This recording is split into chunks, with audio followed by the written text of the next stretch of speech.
You spent 9 months growing inside your mother's body, floating, waiting, developing. Then came the moment, the biggest day of your life. You were pushed out into light you'd never seen. You felt cold air on your skin for the first time. You took your first breath. You heard your mother's voice.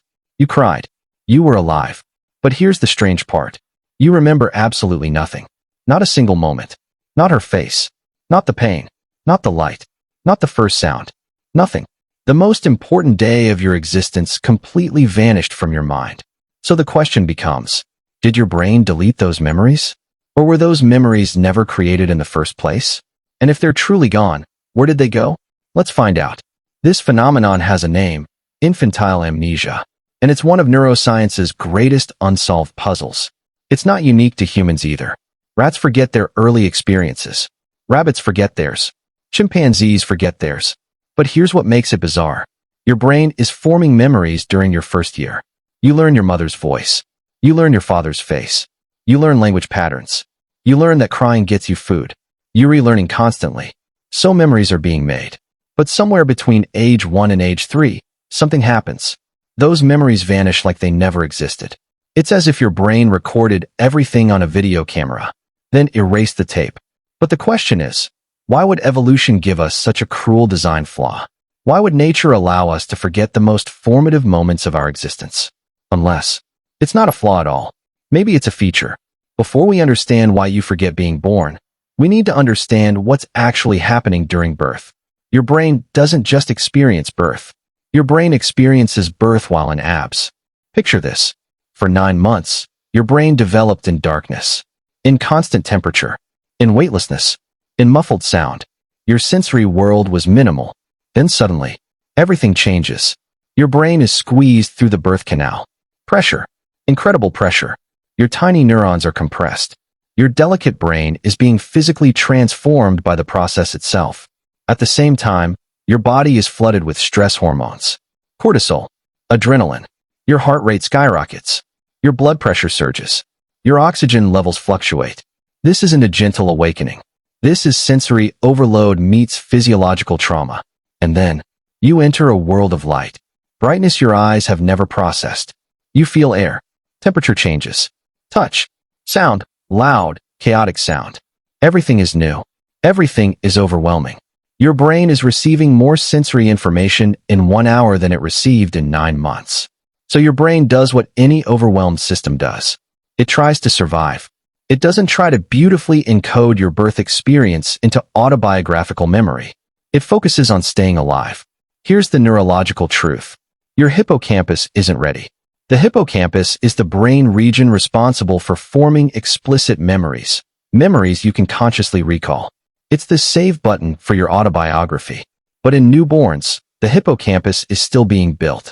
It's not finished. Think of it like this. Imagine trying to save a movie onto a computer that hasn't finished installing its hard drive. The computer exists, but the infrastructure isn't complete. Newborn brains are the same way. The hardware is there, but the operating system isn't finished booting up. During your first year, your hippocampus is forming new neurons at a rapid rate. This process is called neurogenesis. Your brain is literally building itself while you're living through those experiences. Here's the problem. The very process of forming new neurons might actually erase the old memories. Scientists call this the neurogenesis hypothesis. As new brain cells are born and integrate into your hippocampus, they reorganize the neural pathways. It's like renovating a house while you're still living in it. You have to rearrange the furniture to fit the new walls. So the old memories, the ones from your birth, from your first days, from your first months, get displaced. Overwritten. Gone. By the time your hippocampus is fully functional around age 3, the memories from ages 0 to 2 have already been erased. Your brain built itself and, in doing so, deleted its own early history. Here's where it gets interesting. Because even though you can't consciously remember being born, babies are remembering. Just not in the way you think. There are actually different types of memory. Explicit memory is what you think of as remembering, conscious recall, personal history, autobiographical events. That doesn't work in newborns. But implicit memory does. Implicit memory is memory without consciousness. It's the muscle memory that lets you ride a bike without thinking about it. It's the emotional response you have to a particular song. It's the fear you feel at a certain sound. Newborns have implicit memory. A baby learns their mother's voice.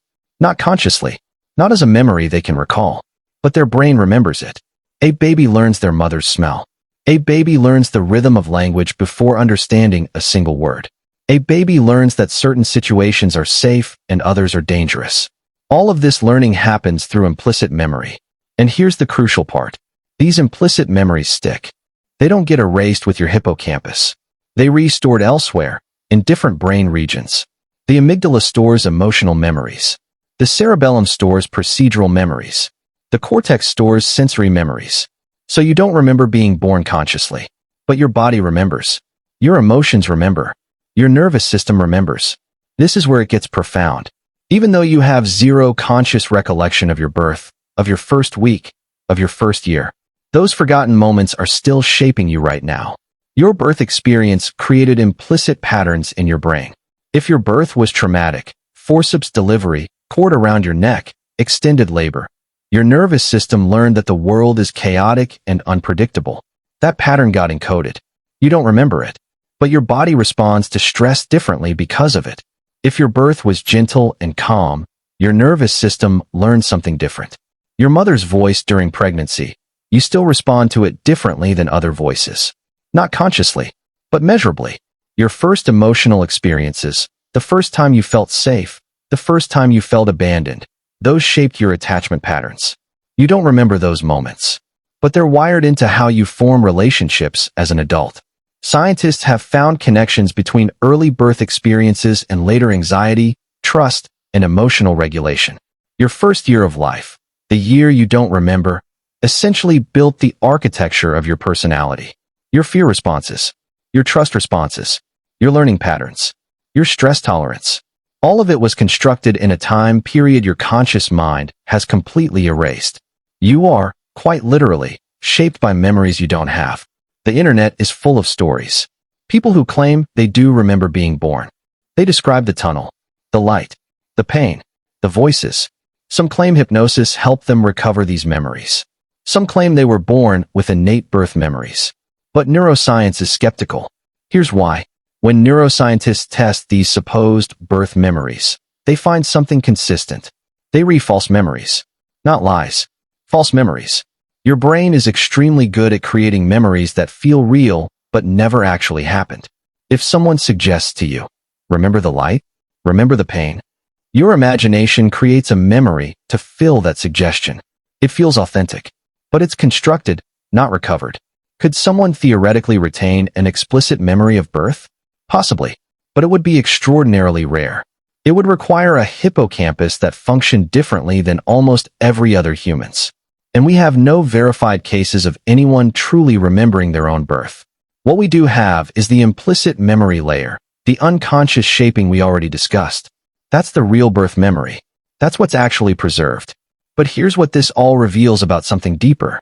If memory is what defines identity, if memory is what makes you, then who were you before your memory started? You didn't have a conscious experience of your own existence for years. So were you there? Or did you slowly emerge? The you that exists today was constructed by experiences you don't remember. You are literally a person built by a person who no longer exists. That forgotten infant version of you, that person is gone. Yet everything they experienced shaped everything you became. It's as if there's a ghost in your brain, a ghost made of implicit memories, and that ghost is you. Maybe forgetting your birth isn't a flaw. Maybe it's one of evolution's greatest inventions. Your brain erased the video, but it kept the lessons. It kept the patterns.